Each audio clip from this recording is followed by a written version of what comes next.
ಮಂಡ್ಯದ ಜನರನ್ನ ಡಿಕೆಶಿ ಛತ್ರಿಗೆ ಹೋಲಿಕೆ ಮಾಡಿದ ವಿಚಾರಕ್ಕೆ ಸಂಬಂಧಪಟ್ಟಂತೆ ಬಿಜೆಪಿ ರಾಜ್ಯಾಧ್ಯಕ್ಷ ಬಿವೈ ವಿಜಯೇಂದ್ರ ಕಿಡಿಕಾರಿದ್ದಾರೆ.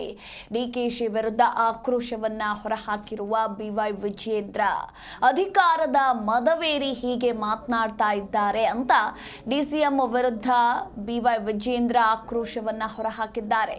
ಡಿಕೆಶಿ ಅವರಿಗೆ ಅಧಿಕಾರದ ಮದ ನೆತ್ತಿಗೇರಿದೆ. ಮಂಡ್ಯದ ಜನ ಈ ಬಗ್ಗೆ ಪ್ರತಿಭಟನೆ ಮಾಡಬೇಕು, ಡಿಕೆ ಶಿವಕುಮಾರ್ ಅವರನ್ನ ಪ್ರಶ್ನೆ ಮಾಡಬೇಕು ಅಂತ ಇದೇ ಸಂದರ್ಭದಲ್ಲಿ ಬಿವೈ ವಿಜಯೇಂದ್ರ ಹೇಳಿದ್ದಾರೆ. ಡಿಕೆ ಶಿವಕುಮಾರ್ ಅವರು ಮೇಕದಾಟು ಅಂತೇಳಿ ಪಾದಯಾತ್ರೆ ಮಾಡಿ ಅಧಿಕಾರಕ್ಕೂ ಕೂಡ ಬಂದಾಗಿದೆ. ಏನು ಮಾಡಿದ್ದೀರಿ ಸ್ವಾಮಿ ಅಂತೇಳಿ ಅದನ್ನು ಕೂಡ ಪ್ರಶ್ನೆ ಮಾಡಬೇಕಾಗಿದೆ. ಏನಾಗಿದೆ, ಅಧಿಕಾರದ ಮದ ಈ ರೀತಿ ಮಾತನಾಡ್ತಿದೆ. ಪಾಪ ಅವ್ರು ತಪ್ಪಲ್ಲ. ಅಧಿಕಾರದಲ್ಲಿ ಶಾಶ್ವತವಾಗಿ ಇರ್ತೇವನ್ನೋ ಭ್ರಮೆ ಇವರ ನೆತ್ತಿಗೆ ಏನಿದೆ ಅದು ಈ ರೀತಿ ಮಾತನಾಡಿಸ್ತಾ ಇರ್ತಕ್ಕಂಥದ್ದು. ಹೇಳಿ ಕೇಳಿ ಡಿ ಕೆ ಶಿವಕುಮಾರ್ ಅವರು ದೇಶದ 2ನೇ ಅತಿ ಶ್ರೀಮಂತ ಶಾಸಕ ಅವರು. ಹಾಗಾಗಿ ಇವೆಲ್ಲವೂ ಕೂಡ ಈ ರೀತಿ ಮಾತಾಡಿಸ್ತಾ ಇದೆ ಅಂತೇಳಿ ನನ್ನ ಭಾವನೆ.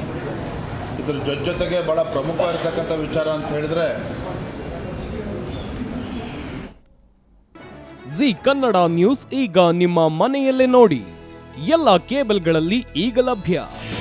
ನಿಮ್ಮ ನೆಚ್ಚಿನ ಜಿ ಕನ್ನಡ ನ್ಯೂಸ್ ಈಗ ಸನ್ ಡೈರೆಕ್ಟ್ ನಲ್ಲಿ number 292, Tata play number 1664, Jio TV number 1334, NXT digital number 30, in cable number 30, city networks 51, U digital number 162, GTPL number 17, Rockline telecommunications number 42, Shri Basaveshwara cable number 168, rural cable network 60, Vinayaka digital 57, Abhishek cable 821, city channel 53, Siddeshwara cable network 57, ವಿ4 digital infotech 628, Surya digital networks 53, Gajanan digital number 836, Malnad infotech private limited number